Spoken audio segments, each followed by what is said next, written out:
અરે જાણે આરામ ખુરશીમાં બેઠી હોય એમ ભીતને ટેકો દઈને બેઠી છે. લે હવે આ મરચું ને રોટલો ખાઈ લે અને હાથ પગ હલાવ ને ઘરનું કામ કર. કાકી, આ સૂકો રોટલો અને મરચું ખાઈ ખાઈને મારું ગળું પણ છોલાઈ ગયું છે.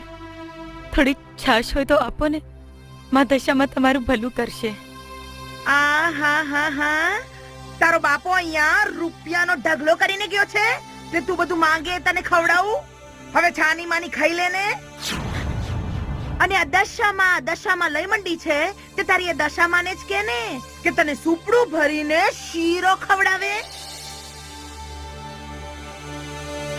કાકી, મા દશામાને મેળા ના મારશો. કાકી, મા દશામાને મેળા બહુ માઠા લાગે છે.